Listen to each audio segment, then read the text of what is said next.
আজ যখন চৌধুরী ভিলার ছাদে ঐক্য নিজের মনের আকাঙ্ক্ষাটুকু আবৃত্তির সামনে ব্যক্ত করল বিনা সংকোচে, তখন আবৃত্তি শুধু হতবিহ্বল হয়ে তাকিয়েছিল। অমোঘ বাসনায় হৃদয়ে আলোড়ন সৃষ্টি হলেও মুখে উচ্চারণ করতে পারল না কিছুই। শুধু অনুভব করলো ওর কান্না পাচ্ছে, ভীষণ রকম কান্না। ঐক্য যখন ওর চোখের কোণের অশ্রুকণাগুলো নিজের শক্ত হাতের নরম স্পর্শে মুছে দিচ্ছিল, তখন আবৃত্তির কান্নার বেগ আরও দ্বিগুণ গতিতে বৃদ্ধি পেল। তার শব্দহীন বোবা কান্নাগুলো কেউ কখনো যত্ন নিয়ে মুছে দেয়নি যে। ঐক্য আকুল স্বরে বলল, আমি জানি আবৃত্তি, প্রথম জীবনে বাজেভাবে ঠকে যাওয়া ভগ্ন হৃদয়ের আমাদের জন্য দ্বিতীয়বার জীবনকে সুযোগ দেওয়াটা বড় কঠিন। কিন্তু আবৃত্তি, আমাদের এই সময়টা, সন্তানদের শৈশবের স্বর্ণালী সময়গুলো আমরা কি কখনো ফিরে পাব? আবৃত্তি ঘোলা চোখে তাকালো, ভাঙা স্বরে ফিসফিসিয়ে বলল, ভয় হয় ঐক্য সাহেব, বড্ড ভয়। এক জীবনে নিজের সম্পূর্ণ যত্ন, চেষ্টা, হৃদয় নিংড়ে দেয়া ভালোবাসার বিনিময়ে পেয়েছি কেবল নিজের অনুভূতির অবহেলা, ধোঁকা, বিশ্বাসঘাতকতা। তাই এখন আর মনেই হয় না আমার অনুভূতির মূল্য আছে। দিন শেষে নিজের জীবনের ভরাডুবির ভার যে নিজের উপরই বর্তায়। আমাদের ভুলটা কোথায় জানেন আবৃত্তি? আবৃত্তির চোখ তুলে তাকায়, ঐক্য বিরহ শেষে বলল, আমরা সবসময় আমাদের অনুভূতিগুলোকে ভুল মানুষের স্তরে বিলাই। ওই ভুল মানুষটাকে তো আমি নিজে থেকে আমার জীবনে চেয়ে আনিনি, তবে কেন আসলো সে? কখনো কখনো জীবনে ভুল কিছু আসে আমাদের সঠিক কিছুর প্রকৃত মূল্য বোঝাতে। আবৃত্তি কিছুই বলতে পারল না। ওর অনুভূতিগুলো এলোমেলো, মনে হাজার সংশয়, ভবিষ্যতের অনিশ্চয়তা। ঐক্য ফের অস্ফুটে ডেকে বলল, আবৃত্তি। আবৃত্তি ফিরে চাইল। ঐক্য চোখে চোখ রেখে কোনো রকম সংকোচন ছাড়াই বলল, আমি অপেক্ষা করব আপনার জবাবের। আবৃত্তি মাথা নুয়ে নিল। ঐক্য মোলায়েম স্বরে বলল, বিশ্বাস করুন, একটা সুন্দর নতুন সূচনা আমাদের হাতছানি দিয়ে রাখছে। ঐক্য বলে থামল, ঢোক গিলে কম্পমান গলায় বলল, একবার আমার হয়ে দেখুন না, এই ঐক্যের রানী করে রাখবো ইনশাল্লাহ। আবৃত্তির সারা অঙ্গ থরথরিয়ে কেঁপে উঠল।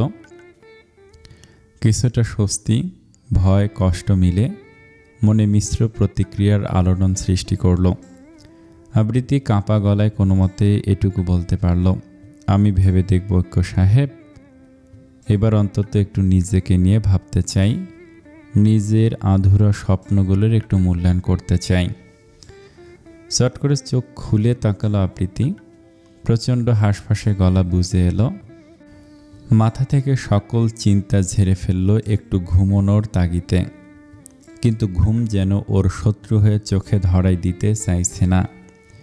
এদিকে বাইরে ঘুটঘুটে তিমির ফেটে যাচ্ছে হঠাৎ উড়ে আসা ঝড়ের কবলে। প্রচণ্ড বজ্রপাতে কানে তালা লেগে যাওয়ার জোগাড়। আবৃত্তি পায়ের নিচ থেকে কাঁথাটা তুলে আরশানের গায়ে জড়িয়ে দিল।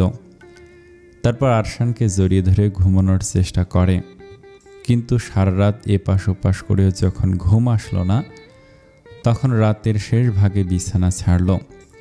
বাথরুম থেকে উজু করে এসে জায়নামাজ বিছিয়ে 4 রাকাত তাহাজ্জুদ নামাজ আদায় করল। মা বলে, যখন কোনো কিছু নিয়ে মনে দ্বিধা সৃষ্টি হবে তখন রবের দরবারে মাথা ঠুকতে, তিনি সঠিক পথের দিশা দেখিয়ে দেবেন। আবৃত্তি আজ সারাদিন ভেবেছে, কিন্তু কোনো চূড়ান্ত সিদ্ধান্তে উপনীত হতে পারেনি। আবৃত্তি এই পচে যাওয়া সমাজের ধার ধারে না। এই সমাজ কোনোদিনও চাইবে না আবৃত্তি আবার নতুন করে সুখী হোক। আবৃত্তির ভাঙা হৃদয় আবার জোড়া লাগুক। হ্যাঁ, আবৃত্তি যে চায় কেউ ওকে আগলে নিক নিজের বাহুডোরে। দিন শেষে আবৃত্তির অনুভূতিগুলো কেউ যতন করে নিজের মনে লালন করুক।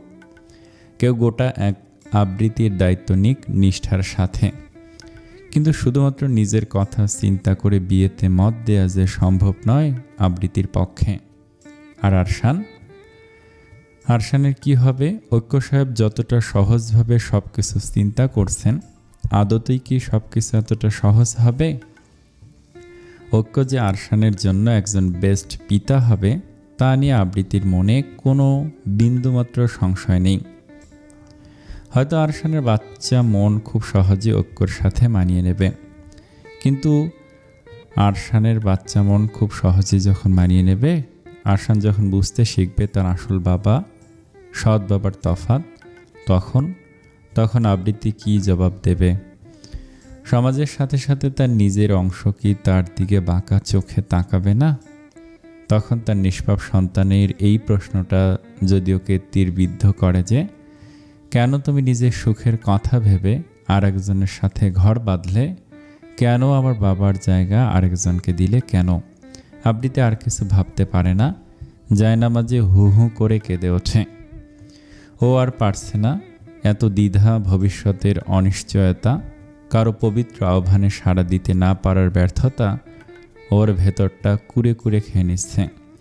আবৃত্তির কেন একটু ভালোবাসা পাওয়ার অধিকার নেই? এই সমাজ কেন কেবল একজন তালাকপ্রাপ্তা নারীর পা শিকলে বাঁধে? কই, ধ্রুব তো সুখে আছে, এত কিছুর পরেও ঠিক ওর ভালোবাসার মানুষটা ওর সাথে আছে। একটা আগাম সন্তান সহ পরিপূর্ণ সংসার একটা আছে। তাহলে আবৃত্তি কি দোষ করেছে? ওর যে সংসার করার স্বাদ, সেটা কি কখনো পূরণ হবার নয়? যদি একবার সব কিছু ভুলে আবৃত্তি ঐক্যর প্রস্তাবটা গ্রহণ করেও নেয়, কিন্তু ধ্রুব থাকাকালীন বাবা হিসেবে কি করে আরশান ঐক্যকে মেনে নেবে? পুরনো ফাইল পত্রের আলমারিটা খুলতেই সবগুলো কাগজের স্তূপ মেঝেতে ছড়িয়ে পড়ল। ক্লান্ত ধ্রুব একটা দীর্ঘশ্বাস ছেড়ে মেঝেতে বসে ছড়িয়ে থাকা সবগুলো ফাইলের বান্ডাল গোছাতে লাগলো। কাল অফিসে একটা গুরুত্বপূর্ণ মিটিং আছে। ধ্রুব যেহেতু অ্যাকাউন্ট হেড ম্যানেজার, তাই গুরুত্বপূর্ণ নথিগুলো ওর কাছেই জমা থাকে।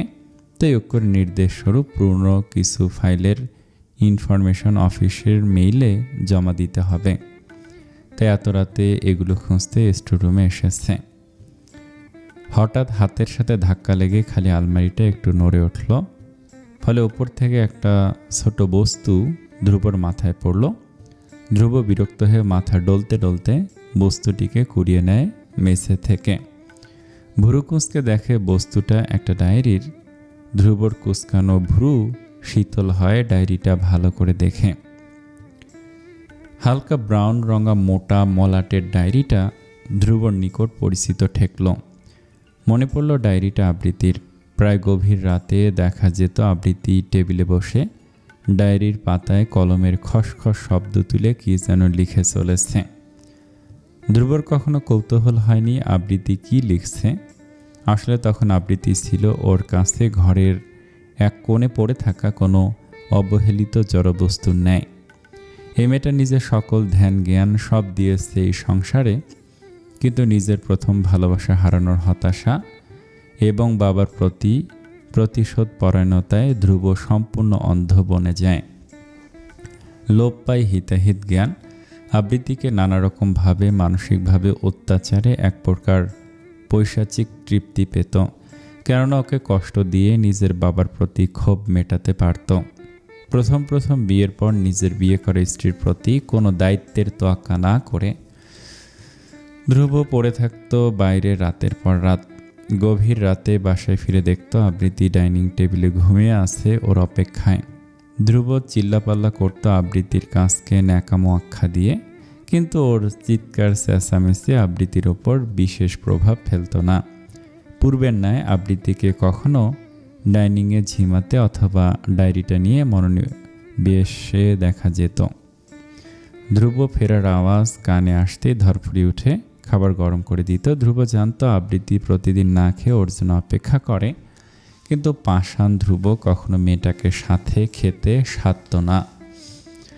একটা শুকনো ঢোক গেলে ধ্রুব বর্তমানে ফিরল। ডায়েরিটা হাতে নিয়ে কি মনে করে ধুলো জমা একটা চেয়ারে বসে পড়ল।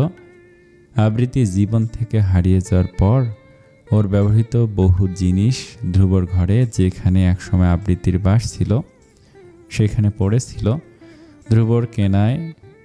ধ্রুবর টাকায় কেনা একটা সুতিও আবৃত্তি নিজের সাথে নিয়ে যায়নি, কেবল নিয়েছে ধ্রুবর অংশটুকু।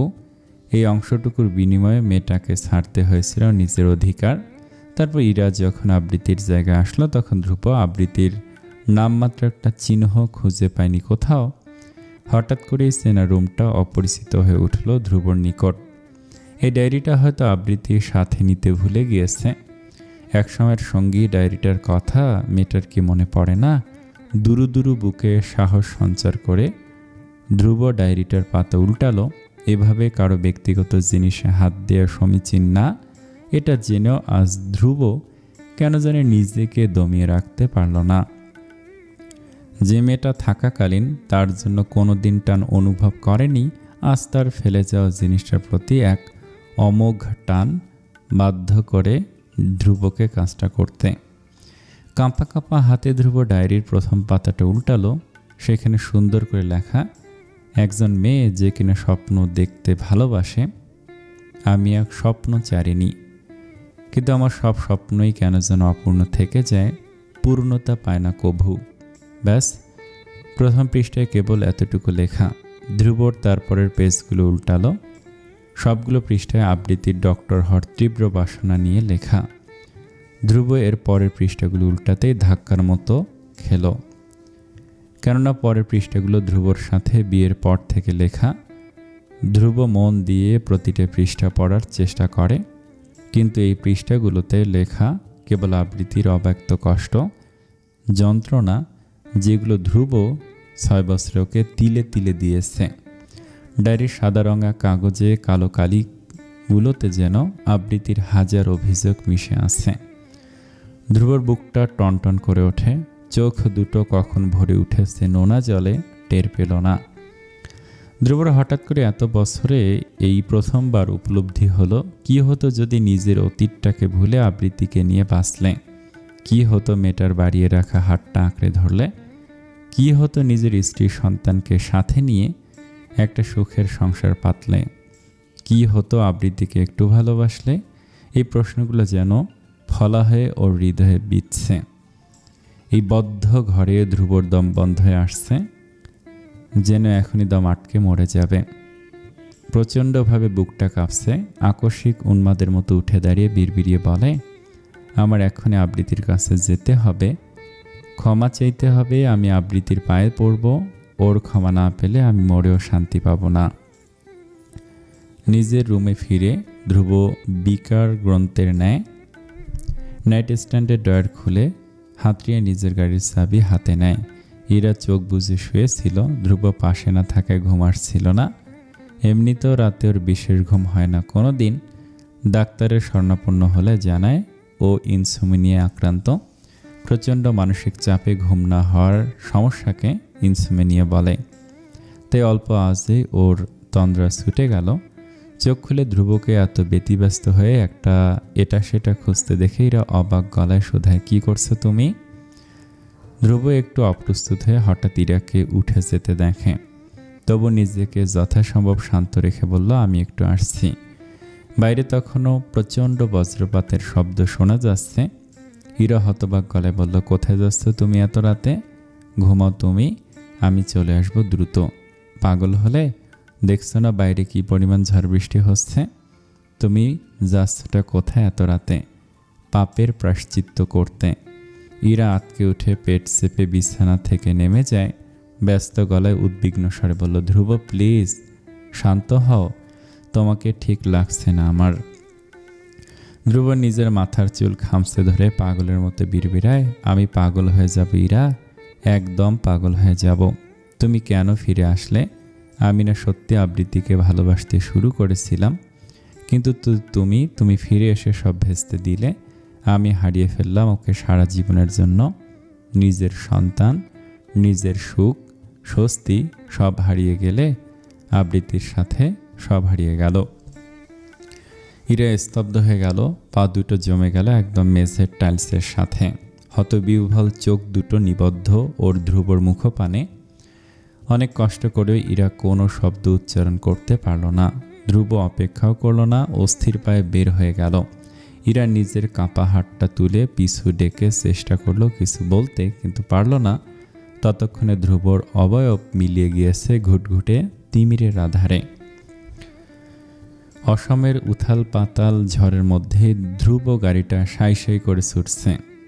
এই বৈরী আবহাওয়ায় এভাবে দ্রুত বেগে গাড়ি চালানো যে কতটা ভয়ঙ্কর সেটা অস্থিতিশীল ধ্রুবর মস্তিষ্ক ঠাওর করতে পারছে না। ওর মন মস্তিষ্ক কেবল ছুটছে আবৃত্তি নামক এক রমণীর পানে। ওর মাথায় এটাও আসছে না এখন রাতের শেষ প্রহর, এই সময় কারো বাড়ি যাওয়া উচিত নয়, কিন্তু যে এই প্রবল ঝুঁকিপূর্ণ আবহাওয়ায় মানছে না তার কাছে আবার কিসের রাত দিন। কিন্তু সৃষ্টিকর্তা হয়তো ধ্রুবর ক্ষমাটুকু আবৃত্তির নিকট পৌঁছে দিতে রাজি নন। তাই তো হঠাৎ মোটা কড়াই গাছের একটা ডাল ভেঙে ঠিক ধ্রুবর গাড়ির উপর পড়ল। আকস্মিক মোটা ডালটি পড়ায় ধ্রুবর গাড়িটা একদম ডেবে গেল, সেই সাথে উতলে গেল গাড়ির অভ্যর্থনে থাকা ধ্রুবর মাথাটা। ততক্ষণে হুইল থেকে হাতটা সরে চালকবিহীন গাড়িটা সম্পূর্ণ নিয়ন্ত্রণহীন হারিয়ে ফেলে উঁচু রাস্তা থেকে কয়েক ফিট নিচুতে থাকা পানিতে পড়ল। কতক্ষণ নদীর টলটলে জলে গাড়িটা ভেসে থেকে ধীরে ধীরে তলিয়ে গেল অশান্ত নদীর গভীর থেকে গভীরে। ইহজগতিক অধিক প্রবৃত্তি লক্ষ্য করা যায় মানবজাতির মধ্যে। সাইকোলজি বলে পৃথিবীতে এমন কোনো মানুষ নেই যে নিজেকে সর্বসুখী মনে করে। এর কারণ পৃথিবীতে মানুষই একমাত্র প্রাণী যার মধ্যে লোভের উপস্থিতি বিদ্যমান।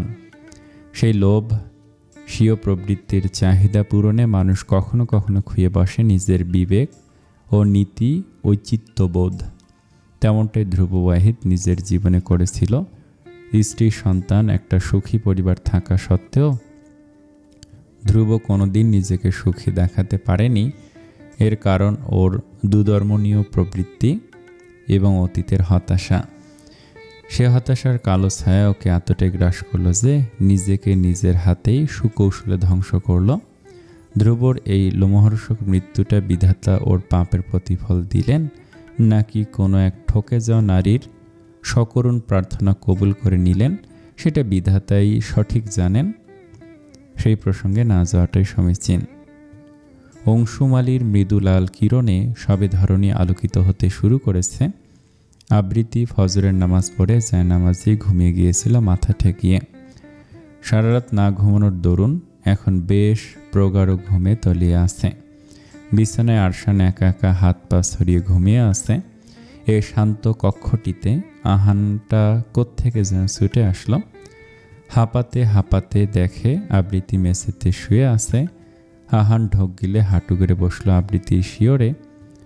কাঁপা হাতটা বাড়িয়ে আবৃত্তির কাঁধে রাখলো। ওর কাঁধটা সামান্য ঝাঁকিয়ে ডাকলো, আবৃত্তি, এই আবৃত্তি, ওঠ প্লিজ। আবৃত্তির চোখের ভারী পাতা পিট পিট করে খুলতেই সামনে একটা পরিচিত ঝাপসা অবয়ব ভেসে ওঠে। হাত তুলে চোখ ডলে ভালো করে তাকাতেই আহানের অবয়ব বোধগম্য হলো। আবৃত্তি কয়েক সেকেন্ড স্থবির হয়ে চেয়ে রইল। সদ্য ঘুম ভাঙা মস্তিষ্ক সজাগ হয়ে উঠতে খানিক সময় দরকার, কিন্তু আহানের নিকট মনে হচ্ছে সেই সময়টুকু নেই। তাই তো ও রুদ্ধশ্বাসে বলে উঠল, আবৃত্তি, একটু উঠে বস না প্লিজ। আবৃত্তির চোখ কষলে উঠে বসে। চারদিকে তাকে ঘুম কাতুরে গলায় শোধায়, কি হয়েছে?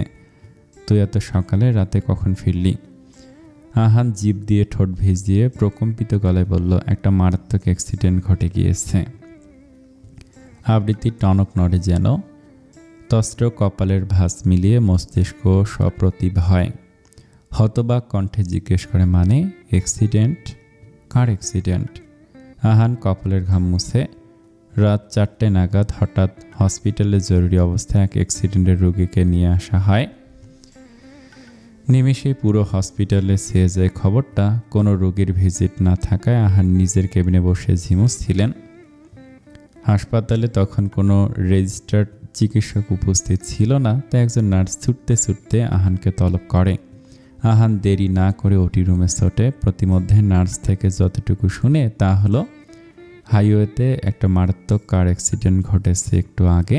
উদ্ধারকারী সিভিল সার্ভিস মুমূর্ষ অবস্থায় এক অজ্ঞাত যুবককে হাসপাতালে নিয়ে আসেন, কিন্তু ওটি রুমে ঢুকতে আহানের পায়ের নিচে জমিন সরে যায় চেনা মুখটি নজরে আসতেই। রক্তে রঞ্জিত থেতলে যাওয়া মাথায় ধ্রুবর চেহারাই চেনাই যাচ্ছিল না। পুরো চেহারা ফুলে বীভৎস আকার ধারণ করেছিল। আহান কাঁপা হাতে ধ্রুবর পালস চেক করে সম্পূর্ণ স্তব্ধ হয়ে যায়। আহান, কি হলো? বলছিস না কেন? কার অ্যাক্সিডেন্ট? আবৃত্তি ওকে ঝাঁকিয়ে ঝাঁকিয়ে শোধায়। আহান একটা শুষ্ক ঢোক গিলে প্রকম্পিত কণ্ঠে বলল, ধ্রুবর। আবৃত্তি কয়েক সেকেন্ড আহানের মুখের দিকে বোকার মতো তাকিয়ে রইল, যেন কানে ভুল শুনেছেও, তাই পরিষ্কার হতে পুনরায় জিজ্ঞেস করল, কার অ্যাক্সিডেন্ট বললি? আবৃত্তি, কাল রাতে ধ্রুবর কাছের একটা মারাত্মক অ্যাক্সিডেন্ট হয়েছে ধ্রুবর কারের, আর সেই দুর্ঘটনায়। আবৃত্তি যেন নিঃশ্বাস নিতে ভুলে গেল, কেটে কেটে শুধু এটুকু জিজ্ঞেস করলো, বেঁচে আছে? আহান কিছুই বলতে পারল না। তখন হাসপাতালে নিয়ে আসার অনেক আগেই ধ্রুব শেষ নিঃশ্বাস ত্যাগ করেছিল। ইহকালের মায়া বিসর্জন দিয়ে পাড়ি দিয়েছিল এক অনন্তকালের খোঁজে। বেচারা ধ্রুব জানতেই পারল না, ও ফ্ল্যাট থেকে বের হওয়ার পরপরই ওর ভালোবাসার স্ত্রী ইরার প্রসব যন্ত্রণা শুরু হয়েছিল। সে একই হসপিটালের গাইনি বিভাগের ওটি রুমে ইরা একটা ফুটফুটে মেয়ে সন্তানের জন্ম দেয়। কিন্তু নিয়তির কি বিচার, সে হসপিটালেই বাচ্চাটির মৃত পিতাকে নিয়ে আসা হয়েছে। কিন্তু তার পিতা যে তার জন্মের আধা ঘন্টা আগেই মৃত্যুবরণ করেছে। আহারে, অভাগা পিতা নাকি সদ্য ভূমিষ্ঠ শিশু কন্যাটি। বাচ্চাটা দুনিয়াতে এসে এতিম হলো, আর ধ্রুব জানতেই পারল না একটু আগেই সে ফুটফুটে দ্বিতীয় সন্তানের জনক হয়েছে। আবৃত্তি আহানকে ঝাঁকালো, কেমন হতবুদ্ধের ন্যায় আওড়ালো। কি হলো বল, বেশি ইনজুর্ড হয়নি? আহান কাঁপা গলায় বলল, ধ্রুব ওয়াজ ডেড আবৃত্তি, 1 ঘন্টা আগেও মারা গিয়েছে। আবৃত্তি কেমন অনুভব করলো তা আহান ঠাউর করতে পারল না, কিন্তু স্পষ্ট দেখল কিঞ্চিত কেঁপে উঠছে ওর নারী কায়া। হসপিটাল থেকে আহান এক প্রকার দৌড়ে এসেছে। ধ্রুবর মৃত্যুর পর থেকে আহান প্রচণ্ড বিপর্যস্ত হয়ে আছে। ওর মেডিকেল লাইফ থেকে ইন্টার্নি পিরিয়ড ও বহু মানুষের মৃত্যু সচক্ষে দেখেছে, কিন্তু এমনটা আগে কখনো ফিল করেনি। আইসিইউ থেকে বের হতে ধ্রুবর মা ওর ওপর হামলে পড়েছিলেন, কেননা তখন পুরো হসপিটাল ছড়িয়ে পড়েছিল ধ্রুবর মৃত্যুর খবরটা। ভদ্রমহিলাকে আহান নিজের মুখে বলে এসেছে তার ছেলে মৃত। তারপর তিনি আহানের গায়ে ঢলে পড়েন। আহান আবৃত্তির দিকে চেয়ে দেখে ও কেমন স্তব্ধ হয়ে বসে আছে, স্থির দৃষ্টিতে মেঝের দিকে চেয়ে কি যেন ভাবছে। আহান লক্ষ্য করল আবৃত্তির স্থির 2 লোচনে জল টলমল করছে। আহান ওকে আগলে বলে, আবৃত্তি, তুই ঠিক আছিস? আবৃত্তির পিলে চমকে ওঠে, চারিদিকে এলোমেলো দৃষ্টি ফেলে হঠাৎ দাঁড়িয়ে যায়, গলাটা সামান্য খাঁকারি দিয়ে বলে, হ্যাঁ ঠিক আছি। আহান, আরশানকে কি বলবো বলতো আমায়? কাল বিকেলেও তো ও কথা বলল পাপার সাথে। আচ্ছা, মানুষের হায়াতের কোনো নিশ্চয়তা নেই কেন বলতো? আহান বুঝলো আবৃত্তি ঠিক নেই। ওকে ধরে বিছানায় বসে পানির গ্লাসটা মুখের সামনে ধরে বলল, আবৃত্তি কাম ডাউন, নে পানিটা খেয়ে নে। আবৃত্তি ঢকঢক করে পুরোটা পানি পান করলো। ওর পুরো শরীরটা হঠাৎ থরথরিয়ে কাঁপছে। আহান বুঝল আবৃত্তি নিজেকে স্বাভাবিক দেখানোর বৃথা চেষ্টায় রত। আহান ওকে জড়িয়ে নিল। বোনের মনের অবস্থা ও খুব ভালো করেই জানে। যেখানে নিজের শত্রুর মৃত্যুতেও আমাদের চোখ ছলছল করে ওঠে, সেখানে ধ্রুব তো ওর সন্তানের বাবা। আবৃত্তি আহানের বুকে শরীর ছেড়ে দিল। টলমল চোখে বিছানায় এলোমেলো হয়ে ঘুমিয়ে থাকা আরশানের ওপর পড়তেই আবৃত্তি হঠাৎ হাউমাউ করে কেঁদে উঠল। আহান, আমার আরশানের কি হবে রে? ওকে কিভাবে বলবো ওর পাপা যে আর নেই, কিভাবে বলবো? ইরাকে সকাল থেকে সম্পূর্ণ অজ্ঞাত রাখা হয়েছিল মৃত্যুর খবর ধ্রুবর, কেননা ওর নিজের লাইফ রিস্ক আছে। বাচ্চাটা সুস্থভাবে দুনিয়াতে আসলেও ওর নিজের শরীরের কন্ডিশন খুবই নাজুক। কিন্তু এমন একটা খবর কতক্ষণে চেপে রাখা যায়? বুদ্ধিমতী ইরার মনে প্রথম সন্দেহের হানা দেয় তখন জ্ঞান ফেরে, যখন শাশুড়ি দেবর ননদ কাউকে নিজ সন্তানের শিওরে পেল না। কেবিনে ইরার পাশে কেবল ওর মা ছিলেন। ইরা চারিদিকে তাকিয়ে ভুরু কুঁচকে শুধু, মা, সবাই কোথায়? কাউকেই তো অনেকক্ষণ ধরে দেখলাম না। আর ওর ধ্রুব এখন এলো না? তোমরা ওকে কল করে বলনি ওর একটা প্রিন্সেস এসেছে, ওনারা একটু বাসায় গিয়েছেন। তোমার গলাটা ভাঙা লাগছে কেন মা, কেঁদেছ? ইরার মা জোরপূর্বক হেসে বলল, ওই তোমার জন্য মা, ধ্রুব এখনো আসেনি তাই না? আসবে। ইরা তেলে বেগুনে জ্বলে উঠল। আসবে মানে? আমার মেয়ে দুনিয়াতে এসেছে কয়েক ঘন্টা হতে চলল, আর ও এখনো চোখের দেখা দেখতে আসেনি।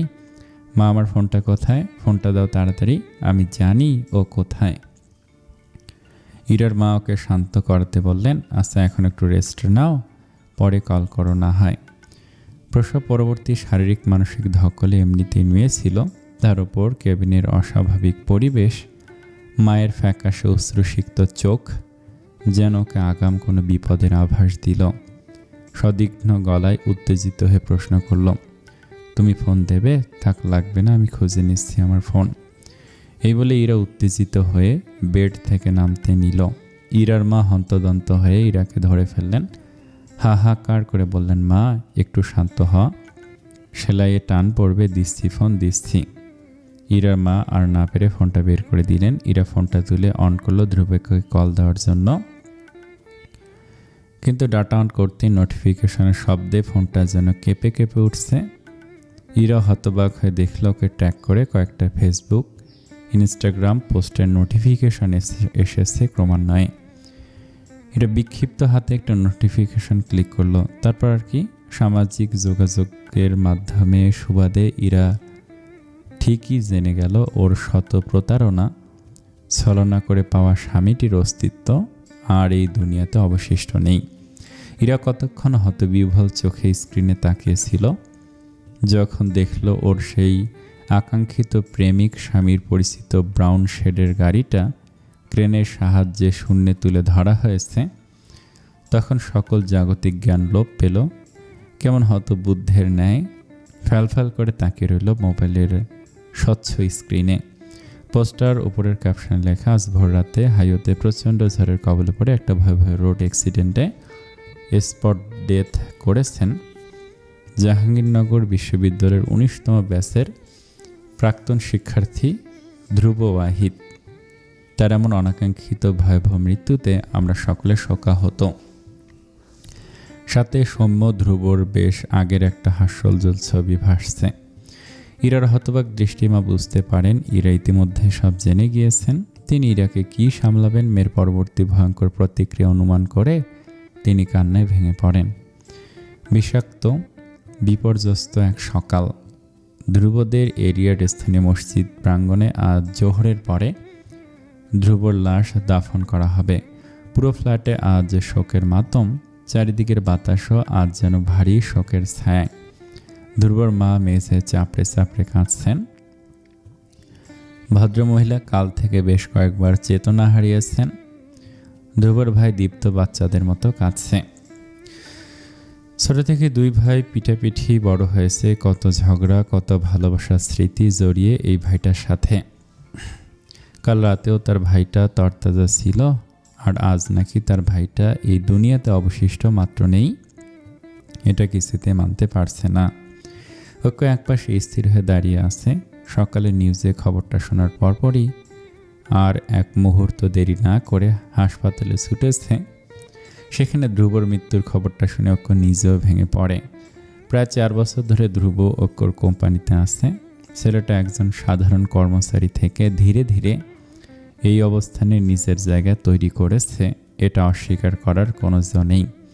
তারপর আইনি কার্যক্রম শেষ করে ধ্রুবর লাশটা নিজ উদ্যোগে এখানে নিয়ে এসেছে পরিবারের সাথে শেষ মোলাকাতের জন্য। বিড়াল পায়ে কেউ সেই শোকাভিভূত ভুতুরে ফ্ল্যাটটিতে প্রবেশ করে। ঐক্য অনুভব করতে চমকে তাকালো। দেখল ওর প্রিয় দুটি মুখ, যেই মুখগুলো আজ অত্যন্ত মলিন। আবৃত্তির কোলে গলা জড়িয়ে আরশান চুপটি মেরে আছে। ঘুম থেকে উঠে যখন শুনল আজ স্কুলে যেতে হবে না, তখন নিষ্পাপ বাচ্চাটির খুশি দেখে কে। জাহানারা তৈরি করে দিলে মায়ের হাত আঁকড়ে উদ্ভাসিত কণ্ঠে জিজ্ঞেস করেছিল, মাম্মাম আমরা কোথায় যাব? তোমার পাপার বাড়িতে। স্তব্ধ হতবাক আবৃত্তি কেবল এটুকুই বলেছিল। আরশান বুঝল না মাম্মাম ওদের বাড়িকে কেন পাপার বাড়ি বলেছিল, কিন্তু অনেক দিন পর পাপার সাথে দেখা হবে ভেবেই ওর শিশুসুলভ মনটা নেচে উঠেছিল। উচ্ছ্বসিত হয়ে মামার হাত ধরে নানুমণিকে বিদায় দিয়ে নাচতে নাচতে ঘর থেকে বের হয়েছিল। জাহানারা নাতির খুশি দেখে আঁচলে মুখ মোছেন। এই ধ্রুবকে তিনি কখনো নিজের সন্তানদের চেয়ে আলাদা চোখে দেখেননি। তার মেয়েটার এত বড় সর্বনাশের পরও অভিশাপ দেননি তিনি। তাহলে কেন ছেলেটার এই নির্মম পরিণতি? আরশানের সব উচ্ছ্বাস মিলিয়ে গেল যখন নিজের অতি চেনা পরিচিত বাসভবনের সামনে মানুষের ঢল আর লাশবাহী ফ্রিজিং গাড়িটা চোখে পড়ে। 6 বছরের বাচ্চাটির মস্তিষ্কে হানা দিল, এখানে আজ কারো অন্তর্ধান ঘটেছে। ভয় আতকে উঠে সেই যে মায়ের গলা জড়িয়ে ধরেছিল উপরে ওঠা অবধি আর ছাড়েনি। ঐক্য এক দৃষ্টিতে স্থবির আবৃত্তিকে দেখছিল। ধ্রুবর লাশটা ড্রয়িং রুমের মেঝেতে রাখা, মুখটা ঢাকা। পরিচিত কেউ আসলে এক পলক দেখে আবার ঢেকে দেয়া হচ্ছে। ধ্রুবর অবচেতন মাকে রুমে কয়েকজন মিলে হাত পায়ে মালিশ করছে তেল। ওনার অবস্থা বেগতিক দেখে অ্যাম্বুলেন্সে খবর দেওয়া হয়েছে। দীপ্ত ধ্রুবর মাথার কাছে পা ছড়িয়ে দেয়ালে মাথা ঠেকিয়ে বসে আছে। এখন আর কাঁদছে না, শূন্যে তাকে কি যেন দেখছে। আবৃত্তিকে দেখে একজন বলে ওঠে, ওই তো ধ্রুবর প্রথম বউ আসছে। আহারে বউ, এদিকে আসো, পোলাটারে এক নজর বাপরে দেখাও। আবৃত্তির পুরো গাত্র থরথরিয়ে কেঁপে ওঠে। আরশানকে ধরে রাখতেও যেন ওর কষ্ট হচ্ছে। আহান আরশানকে নিতে চাইলে আবৃত্তি দিল না। গুটি গুটি পায়ে এগিয়ে গিয়ে ধ্রুবর লাশের সামনে বসলো। ফিসফিস করে বলল, আরশান, পাপাকে দেখে নাও। আরশানের গলা থেকে মুখ তুলে ভয় ভয় পিছনে ফিরল। ঐক্য চোয়ালে হাত চেপে ভাবলো একবার নিষেধ করবে কিনা, কেননা বাচ্চাটা নিতে পারবে না, এই শকড। কিন্তু পরক্ষণে ভাবলো নিজের জন্মদাতাকে শেষবারের মতো দেখা, এই বাচ্চাটার অধিকার। আবৃত্তি কাঁপা কাঁপা হাতে ধ্রুবর মুখের উপরে সাদা কাপড়টা সরালো। ধ্রুবর প্রাণহীন ফ্যাকাশে ক্ষত বিক্ষত মুখে ফুলে কালো বর্ণ ধারণ মুখটা দেখতে আরশান ভয় বিকট এক চিৎকার করে আবৃত্তিকে জড়িয়ে ধরল। দুজন কপত কপতি নিজেদের ভালোবাসার রঙিন দুনিয়ায় নির্বিঘ্নে বিভোর ছিল। ওদের প্রেমময় মুহূর্তে বিঘ্ন ঘটে হঠাৎ যেন ডাকাত হানা দেয়। দুজন আটকে উঠে ছিটকে দুদিকে সরে গেল। দীপ্ত অস্বস্তি নিয়ে অন্যদিকে তাকিয়ে আছে। এভাবে বিঘ্ন ঘটানোর কোনো ইচ্ছে ছিল না, কিন্তু হুট করে অন্য কোনো প্রতিক্রিয়াও মাথায় আসেনি। ঐশী পারে না মাটির সাথে মিশে যেতে। দীপ্ত অপ্রস্তুত হেসে বলল, দুপুরের খাবারের জন্য ডাকতে এসেছিলাম। আহান ঘাড় চুলকে গলা খাকারি দিয়ে বলল, হ্যাঁ আসছি। তারপর পাশে তাকে দেখে ঐশী মাথা নিচু করে দাঁড়িয়ে আছে। আহান ক্ষীণস্বরে বলল, শি ইজ মাই ফিয়ান্সে।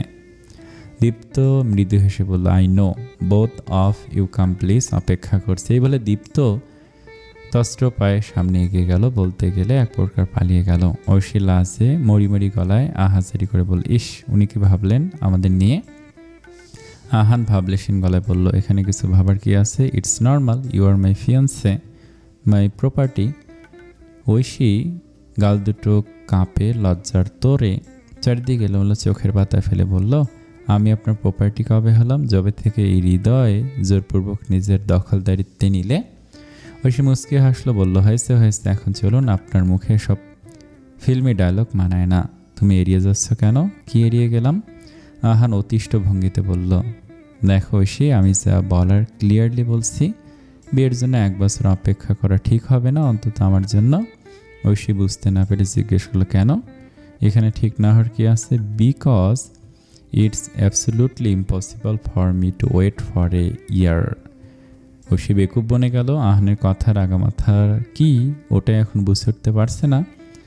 1 বছর ওয়েট করতে পারবে না, কিন্তু কেন? ও ভুরু কুঁচকে জিজ্ঞেস করলো, সেটাই তো জিজ্ঞেস করছি, 1 বছর কেন ওয়েট করতে পারবেন না? মেজর কোনো সমস্যা আছে। আমি পুরুষ, পুরুষ মানুষ বউ ছাড়া থাকতে পারে না।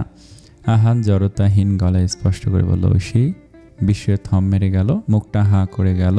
আপন শক্তিতে মুখে যেন কেউ দুটো পেরেক মেরে দিয়েছে, অমনভাবেই ঠোঁট দুটো একে অপরের সাথে চেপে কেবল বিড়বিড়িয়ে এটুকু বলল, আপনি পাগল হয়ে গিয়েছেন। এই বলে রুদ্ধশ্বাসে এক প্রকার ছুটে পালালো আহানের সামনে থেকে। এই ডাক্তার পাগল হয়ে গিয়েছে, এর চিকিৎসা দরকার। কিন্তু স্বয়ং ডাক্তারের চিকিৎসাই বা করবে কোন ডাক্তার? পাপা বলো আম্মাজান।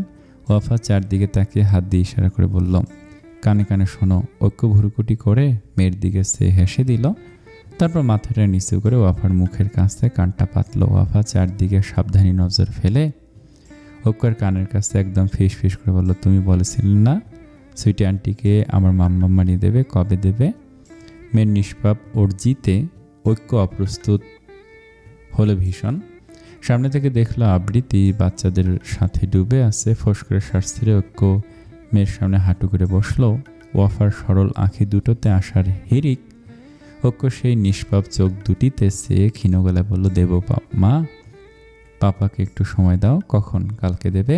ঐক্য কি উত্তর দেবে ভেবে পারল না। মেয়েকে তো কথা দিয়েছে তার সুইটি আন্টিকে খুব সুন্দর তার মাম্মাম বানিয়ে নিয়ে আসবে। ঐক্য চোখ ঘুরিয়ে আরেকবার চাইল আবৃত্তি নামক রমণীটির পানে, যে অদূরে ভীষণ ব্যস্ত সময় কাটাচ্ছে বাচ্চাদের সাথে। ব্যস্ত কাজ বলতে বাচ্চাদের সাথে। আজ নিজেও বাচ্চা হয়ে গেছে ঐক্য সেদিক থেকে চোখ সরিয়ে মেয়ের দিকে সে মুচকে এসে শুধালো, তোমার সুইটি আন্টিকে লাগবে? ওয়াফা চকচক দৃষ্টিতে দ্রুত গতিতে ওপর নিচ মাথা নাড়ালো। বিগলিতে হেসে বলল, হ্যাঁ পাপা, সুইটি আন্টিকে লাগবে। ঐক্যমের খুশিতে মাখামাখি পবিত্র মুখখানার দিকে সে বলল, এনে দেব? জলদি সুইটি আন্টি তোমার মাম্মাম হয়ে আসবে। ওয়াফা খুশিতে আত্মহারা হয়ে বলল, সত্যি? ঐক্য আলতো হেসে মেয়ের গালে হাত রেখে বলল, সত্যি। ওয়াফা আনন্দে আটখানা হয়ে ঐক্যকে জড়িয়ে ধরল। ঐক্য আলতো হেসে পাল্টা মেয়েকে আগলে নিল। ওয়াফা ওর বুক থেকে মাথা তুলে টকাস টকাস করে ঐক্যর কপাল থেকে পুরো মুখে কয়েকটা চুমু দিল। থ্যাঙ্কস পাপা। ঐক্য নিজেও মেয়ের কপালে স্নেহের পরশ বুলিয়ে বলল, ইউ আর মোস্ট ওয়েলকাম আম্মাজান, যাও খেলো। ওয়াফা ছুটে ফের বাচ্চাদের জটলায় যোগ দিল। ওকে ছুটে আসতে দেখে আবৃত্তি বলটা রেখে জিজ্ঞেস করলো, কী কথা হচ্ছিল পাপার সাথে? ওয়াফা হা করে মুখ খুলতে নেবে এর আগে ঐক্য আতকে বড় বড় পা ফেলে পেছনে এসে ওয়াফার সামনে দাঁড়িয়ে গেল। একটা ভ্যাবলা মার্কা হাসি দিয়ে বলল, আবৃত্তি ক্রিকেট খেলবেন? হঠাৎ এমন অদ্ভুত কথায় আবৃত্তি বিষম খেলা এক প্রকার।